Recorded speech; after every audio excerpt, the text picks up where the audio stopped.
In the English classroom, Michelle Dwyer does this quite effectively, so I wanted to allow Michelle to talk a little bit about that experience.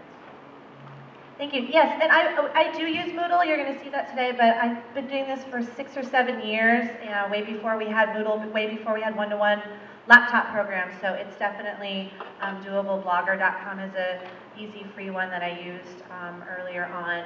WordCircle doesn't exist anymore, but that was a little bit more professional, so there are a lot of options. So I'm going to talk about using online forums, particularly for student discussions. I teach English, but I think it can be used across the curriculum for a variety of ways. So just to clarify a little bit, online discussions are a little bit different than chats. First of all, they're posting to a topic. You can ask a question, you can have a set expectation for what you want them to do each night. It can be usually directed by the teacher, but it could also be directed by the student. And mine are pretty formal, pretty structured, but I've also used them in a more informal way, so more of a Q&A. So it really depends on your assignment and your purpose and your goals.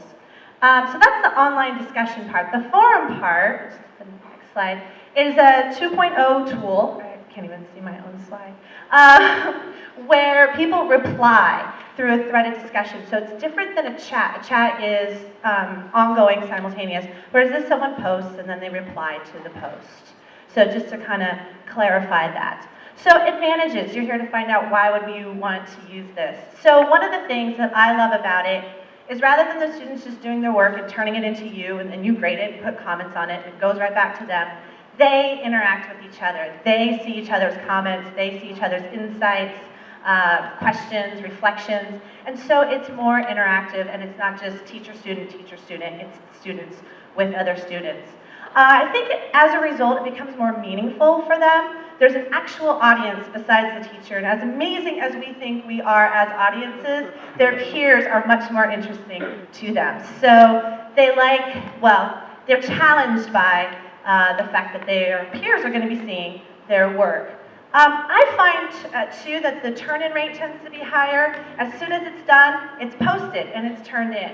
So you get less of the, I left it at home, it's in my other backpack, I forgot my binder, it's in my locker. It's posted as soon as it's done, and so therefore it's turned in.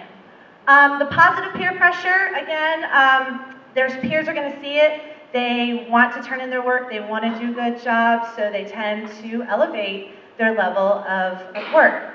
Lastly, at least for an English class, I have them do it over the course of reading a novel, so at the end, it's a really nice log of all the things that they've discussed and asked about, so they can use it later when they're writing their essay or doing a presentation or a project or whatever, because it's all there. And lastly, less paper. It's posted online. I usually have them print out the first one in the middle and one towards the end, so I can give some written feedback along the way, just to kind of keep that response going, but you cut out a lot of the paper, so that's a great advantage, I think. Next. So success. Like I said, I've been doing this for 6 or 7 years, trial and error. Some things that I have found that help. Clear expectations are really important, of course, with everything. What exactly are you looking for? How long, how many, questions. As more specific you can be about your expectations, always the better.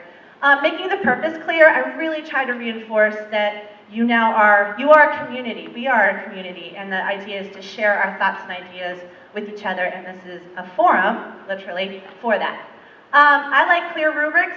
I bet you do too. So I have a really, really clear rubric, how many points for each section, what to do to get those points. I find that it's easier if the kids know exactly what is expected of them, how much it's worth, etc. And it makes it easier for you to give feedback. Clear deadlines. Because they're posting this at home, you want to have your deadline clear. Yet generally for homework, it's when they walk in the door. Is that okay? Can they turn it in right before class? Well, I like to have them turn it in by the time they come to school. So for example, I'll say 8 a.m. the day it's due. I also like them to get sleep, so sometimes, especially with my freshmen, I'll say midnight the night before. It should be done. So just have a clear deadline so it's not just kind of floating out there. And then, of course, it's really important to reinforce because Sometimes our young people disconnect when they're online and say things maybe that they don't realize, tone and all those kind of things. So it's really important just as a lifelong learning skill to reinforce the positive, supportive comments when they're replying to each other. So this, I use Moodle, but just to kind of show you how it's organized, I organize mine by groups. I put the kids in groups and they stay in those groups for the whole time they're working on the novel. And then those 4 or 5 students are replying to each other. It keeps it a little bit more manageable. They become a unit. They're working on the subject together. And you can go to the next page. This is with The Alchemist. This is for one particular group. And each one of those is a posting for the night. One person posts and then the other 3 reply to them. So just kind of how it's organized. And then, yeah, you can just go to the, there you go. So, again, mine are really structured because that's what works for me. So here's the first person who posted. Caitlin did an amazing job. So she posts, she puts all the things that she's posted, but it does a really amazing job. And then the next person replies to her, and she's posting her own thoughts and ideas, but they're also, if you kind of scroll down, they're asking questions and addressing the previous night's blog so that they continue a thread of conversation. So that is online discussions. Thank you.